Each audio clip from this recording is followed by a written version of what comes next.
verdade, eu é que agradeço esse convite e trago sempre o abraço do nosso pessoal lá do Humildade e Fé,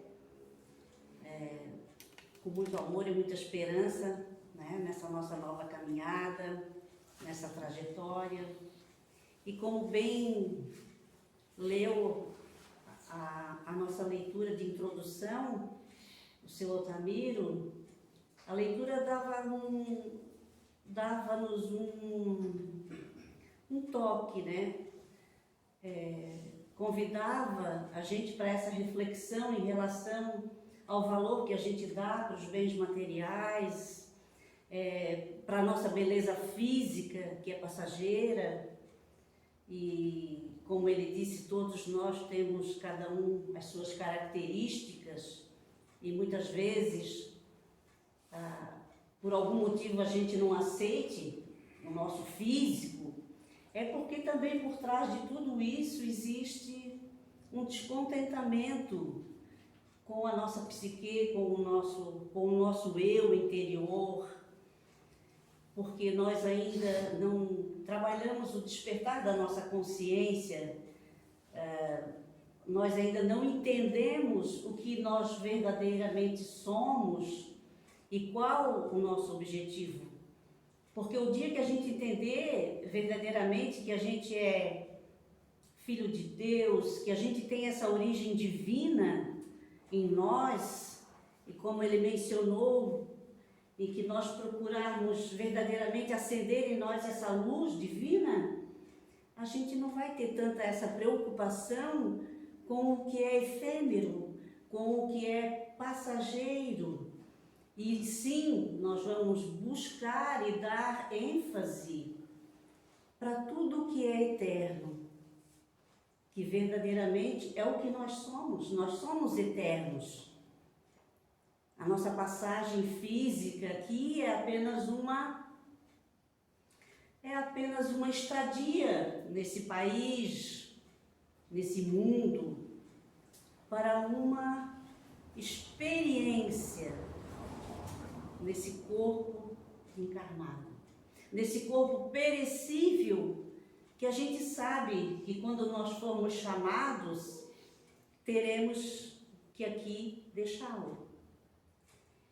E se nós já tivermos trabalhado o nosso lado espiritual, que na verdade é o mais importante, que é o verdadeiro objetivo de aqui estarmos, nós poderemos caminhar com mais leveza, com mais segurança, sabendo de onde nós viemos, o que aqui nós estamos fazendo e para onde nós vamos.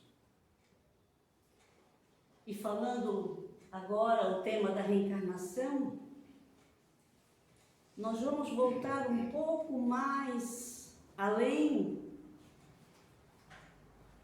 e voltamos lá na Grécia Antiga, que o pai das matemáticas, Pitágoras, ele já falava na transmigração das almas, que era uma teoria que se dizia que a alma, quando deixava o corpo aqui, ela ia ao além e retornava aqui para uma nova vida. Essa teoria se chamava transmigração das almas.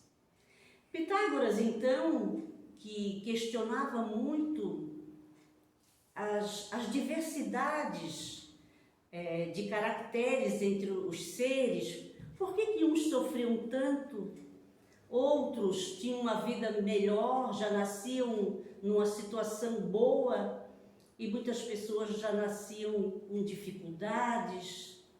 Ou seja, pela observação dele, as pessoas, se não sofriam diretamente consigo, mas sempre tinha algum problema na família. E Pitágoras queria entender melhor o que se passava, e ele houvera ouvido falar num entendimento maior e conhecimento no Egito. Então ele viaja e vai até Alexandria, e lá ele entra em contato com sacerdotes e príncipes que não tinham entendimento sobre o que acontecia, sobre a transmigração das almas. E lá eles conversaram que essa teoria era passada apenas para os sacerdotes, aqueles que tinham mais entendimento para poder discernir o que acontecia. Mas então Pitágoras, ele volta para a Grécia e ele acrescenta que quando a alma deixava esse corpo no momento da morte, ela poderia retornar em um animal, uma cobra, ou dependendo da questão do gênio que a pessoa tinha, se ela era mais belicosa, se ela era mais nervosa, ela podia retornar num leão. E foi chamado essa teoria de metempsicose, que é quando o ser humano poderia reencarnar num animal. Mas essa teoria também ela foi perdendo força, porque a gente sabe que o conhecimento da reencarnação ele é muito antigo, ele já vem de milênios e milênios. Então nós vamos chegar na Índia, sabemos que Buda também já falava sobre a transmigração das almas, sobre a reencarnação, ele já tinha esse conhecimento. E o livro mais antigo da humanidade, que é um livro chinês chamado I Ching, esse é verdadeiramente, vocês podem até pesquisar sobre ele, é o livro mais antigo da humanidade. E nesse livro, ele até hoje ele é um código de conhecimento.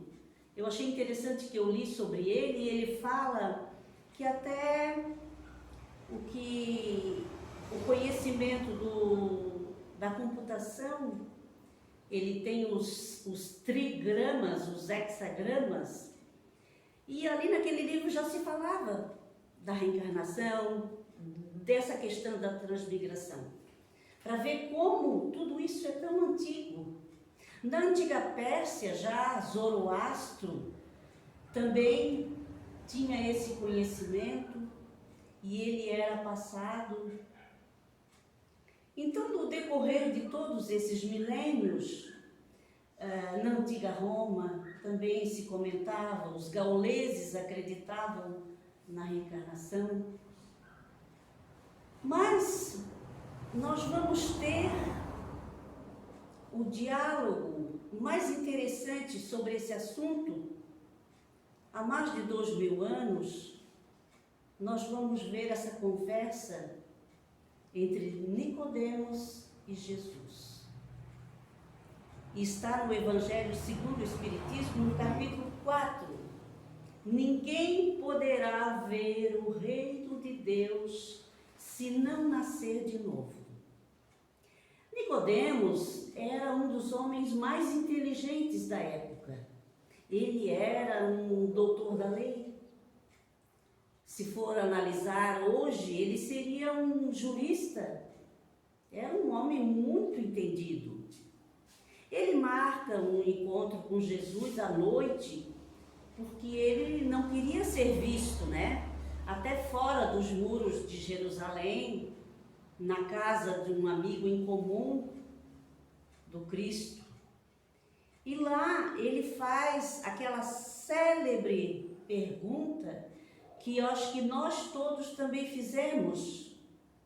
O que eu poderei fazer para merecer o reino dos céus?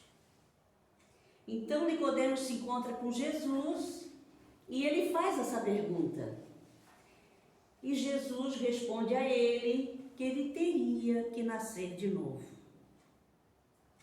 E Nicodemos disse: mas como eu, um homem velho, voltarei ao ventre de minha mãe e nascerei novamente?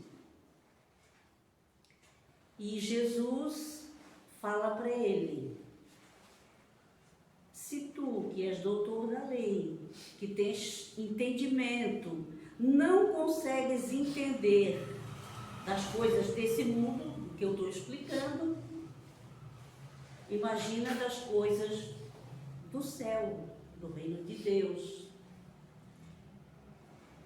E Nicodemos, ele acreditava no Cristo, porque quando ele chegou, ele disse para Jesus: eu sei que tu és o enviado de Deus, porque tendes feito milagres e coisas que, se não o fosseis, não poderias fazer tal coisa. E esse diálogo acabou ficando naquela resposta, ou seja, sem uma explicação mais clara para aquela época, porque depois daquele encontro houve mais tarde, o Calvário, a gente sabe tudo o que aconteceu. Daquele momento em diante, o mundo entra num período de escuridão, que a gente tem conhecimento pela Idade Média, que até foi conhecida como a Idade das Trevas, da ignorância, de muitas guerras, de muitos acontecimentos assim tristes em relação ao que o Cristo veio trazer para nós, a mensagem de amor, a mensagem de renovação, porque a reencarnação nada mais é do que renovar. Mas, em 18 de abril de 1857, chega Kardec com o Livro dos Espíritos, e ali, pela primeira vez, na Universidade de Oxford, se conheceu esse verbete, essa palavra reencarnação, que significa, como o nome fala, uma reentrada, uma volta a esse corpo carnal. E Kardec, com a doutrina espírita, com o Livro dos Espíritos, ele inaugura a era do Espírito, uma nova era na humanidade, um novo recomeço para nós, porque ele traz o cristianismo redivivo, ele vem dar ênfase, ele vem dar crédito com a codificação da doutrina, ele vem nos explicar como tudo isso acontece. Porque um dos princípios da doutrina espírita é a reencarnação e a pluralidade das existências. Ou seja, nós temos uma vida, mas nós temos muitas existências, muitas idas e vindas do mundo espiritual para esse mundo físico, esse mundo carnal, aonde a gente vem como aquele aluno que faltou aula, que não se esforçou para fazer o seu melhor, aquele aluno que, quando chegou a tarefa, e muitas vezes essa tarefa ela chega para nós e a gente diz: não, eu não quero, eu não tenho condições de passar por isso. Mas por que isso aconteceu comigo? A gente se questiona muito. E muitas vezes a gente deixa a nossa prova para trás. A gente não consegue amar verdadeiramente um familiar. A gente não consegue ser um bom filho, ou um bom pai, ou uma boa mãe. Não consegue se relacionar com aqueles aos quais nós fomos colocados muitas vezes na família, e é ali na família e que se dá realmente as nossas provas, é ali que nós nos reencontramos com antigos débitos, com antigos adversários, para nós nos alinharmos novamente Só que a vida material, ela é muito difícil mesmo. Ela é difícil porque aqui quando a gente chega, muitas vezes a pessoa fica deslumbrada pelo dinheiro, por facilidades materiais, ela fica em busca dessa necessidade que a gente tem das coisas materiais, mas ela muitas vezes vai num excesso, ela se excede, ela mantém o seu foco só naquilo e esquece que nós somos frágeis, que nós somos temporários, que a nossa vida a vida física é um sopro, e ela não está nas nossas mãos, ela está nas mãos do nosso Criador, daquele que nos criou simples e ignorantes e nos colocou por uma jornada maravilhosa, por uma jornada de evolução, de aprendizado, de conhecimento. Mas Ele não ia nos pedir isso e nos deixar sem a oportunidade, porque nós temos doutrinas anteriores que nos colocavam diante de um céu ou de um inferno sem remissão, sem volta, era um caminho sem volta. Se eu errasse, eu morreria e iria para aquele lugar que não condizia com a bondade e a justiça divina, que não condiz com o plano que Ele tem para nós, que é muito mais do que isso. Porque veja que no Evangelho do Cristo está escrito que nenhuma ovelha ficaria perdida. Se Ele tivesse as 99 com Ele, mas se faltasse uma, Ele ia arrumar um jeito de buscá-la. E isso significa o quê? Essa passagem, essa parábola? Porque as parábolas são sementes que foram semeadas para nós aqui na terra e que nós vamos evoluindo e vamos aprendendo com elas. Elas são sementes que vão frutificando, que vão florescendo a cada encarnação. A gente ouve a mesma parábola e devagarinho a gente vai entendendo o que o Cristo quis dizer. E Ele quis dizer que aquela ovelha perdida seria resgatada através da reencarnação e não condenada a um inferno eterno. Porque vamos só fazer uma análise aqui rapidinho. Nós que somos mães, se eu morrer e ir para o céu, mas se o meu filho estiver lá no inferno, condenado a uma pena constante, como eu seria feliz? Que tipo de felicidade isso ia me proporcionar? Não é coerente, não tem lógica. Se a gente analisar, não tem lógica, porque nesse mundo a gente vê a diversidade de caracteres, a diversidade de pessoas, de ser humano. Uns nascem lá numa favela, já numa família desestruturada, sem condições de estudar. Muitas vezes aquela pessoa cai no crime. E como que ela pode ser comparada com um menino que nasce lá numa família estruturada, bem colocada, com escolas especiais e tal e tal? Então, se nós tivéssemos apenas uma vida, se a nossa vida terminasse agora com a nossa morte, isso não seria coerente com a justiça divina. Porque muitos chegam aqui já sem braço, sem perna, nunca vão poder trabalhar para ganhar o pão, para ganhar o suor do seu rosto.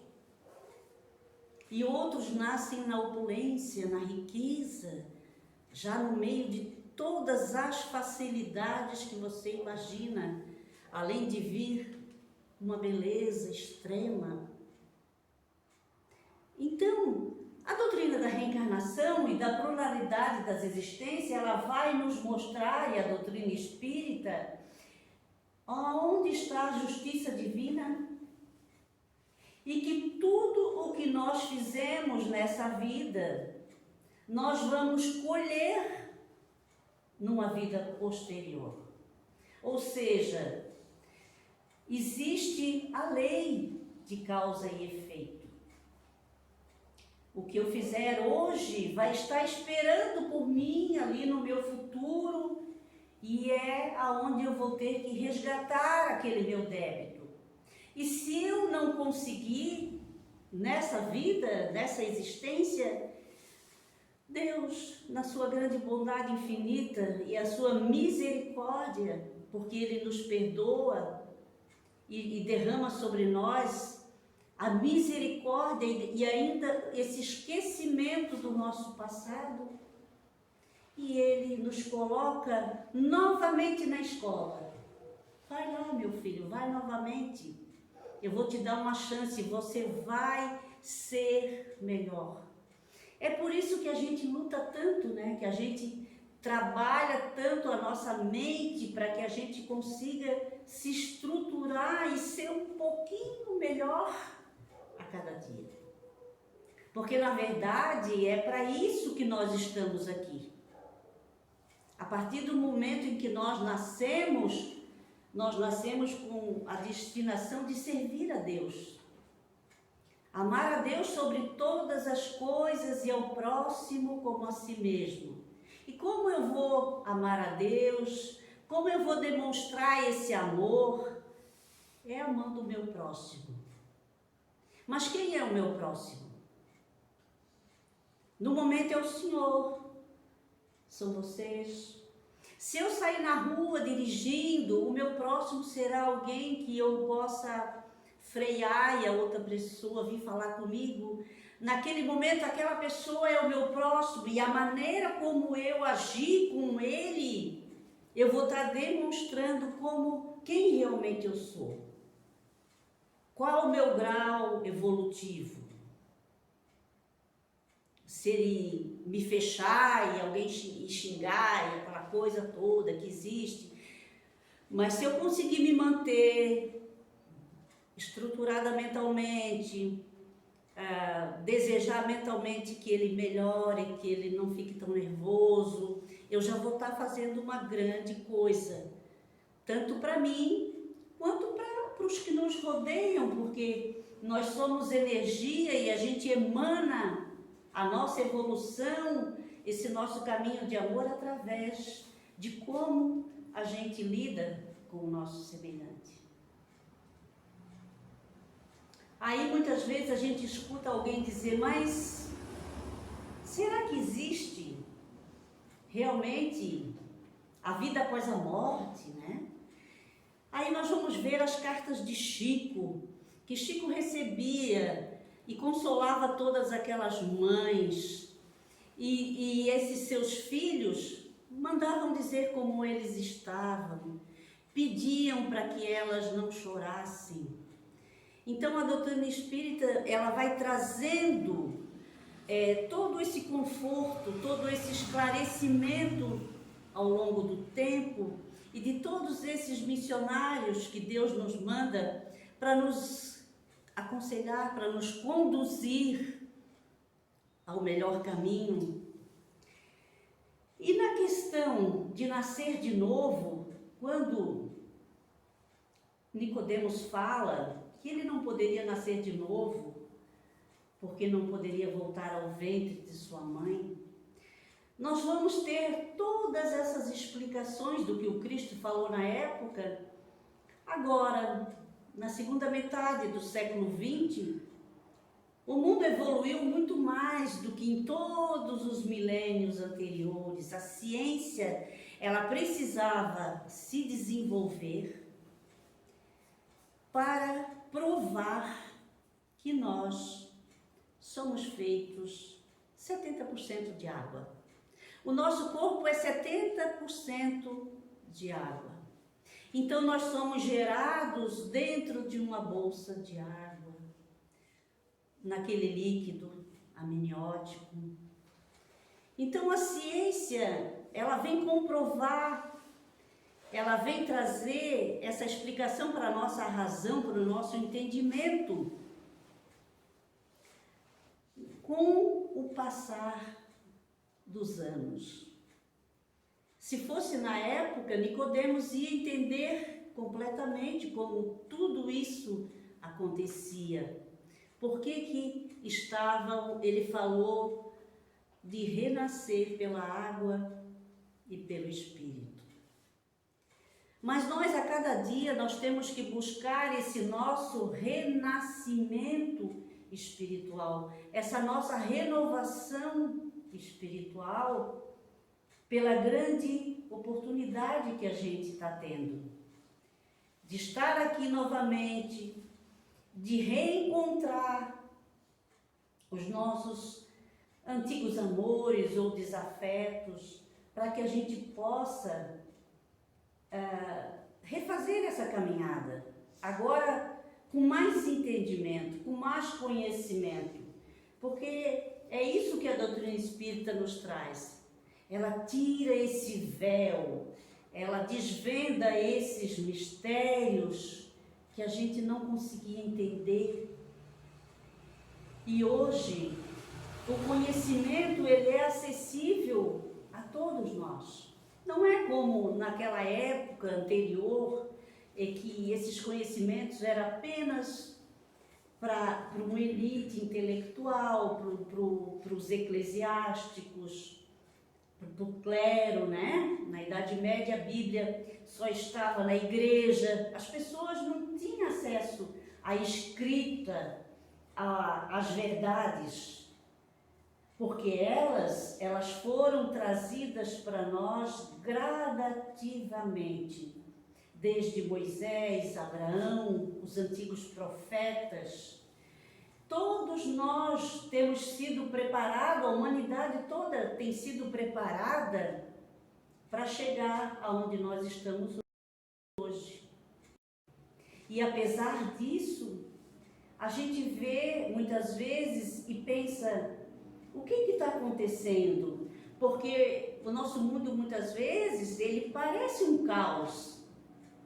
Porque no momento atual ainda se desenvolve uma guerra, algo que, pelo conhecimento todo que a humanidade já tem, a gente acha que ela não cabe mais, ela não caberia mais, porque o Evangelho do Cristo, todo esse conhecimento já veio, né? Mas o que está acontecendo? Ainda não despertamos. Ainda não despertamos inteiramente para essa grande verdade, né? Que é o amor, que é a união de todos os povos por um objetivo comum. Porque também Jesus disse que, na sua passagem evangélica, que enquanto a lei de Deus e a lei do amor não estivesse sobre todo o planeta Terra, não estaria bom. Isso quer dizer o seguinte, que vai ter que ser bom para todos. O mundo, ele vai ter que chegar num momento em que vai ter bom para todo mundo, não é só para o americano, ou para o italiano, o europeu, ou para o asiático, ou para nós aqui. Essa lei de amor, ela vai ter que estar vigorando em todo o planeta. Porque, por enquanto, ainda não está bom para todo mundo. E se a gente se coloca como um ser humano com empatia, a gente sente a dor do nosso próximo. A gente vê o sofrimento das pessoas e a gente já sabe que se a lei do Cristo, a lei de amor, de justiça e de caridade não está sendo praticada, porque senão não haveria a guerra e o que está acontecendo. Então, como disse o nosso querido Francisco de Assis, né? Senhor, fazei de mim um instrumento da tua paz. Onde houver ódio, que eu leve o amor. Onde houver ofensa, que eu leve o perdão. Aonde houver a discórdia, que eu leve a união. Aonde houver o desespero, que eu leve a esperança. Aonde houver a dúvida, que eu leve a fé. Aonde houver o erro, que eu leve a verdade. Aonde houver a tristeza, que eu leve a alegria. E aonde houver as trevas, que eu leve a luz. Ó Mestre, fazei com que eu procure mais consolar do que ser consolado, compreender do que ser compreendido, amar que ser amado, pois é dando que se recebe, e é perdoando que se é perdoado, e é morrendo que se vive para a vida eterna. Que Jesus nos abençoe, nos ilumine o nosso caminho, nessa nossa trajetória evolutiva, que nós possamos realmente aproveitar essa reencarnação, essa grande oportunidade que nós temos de estar aqui reunidos, já buscando esse conhecimento que nos faz ser criaturas melhores. Queridos, uma boa noite e que Jesus nos abençoe.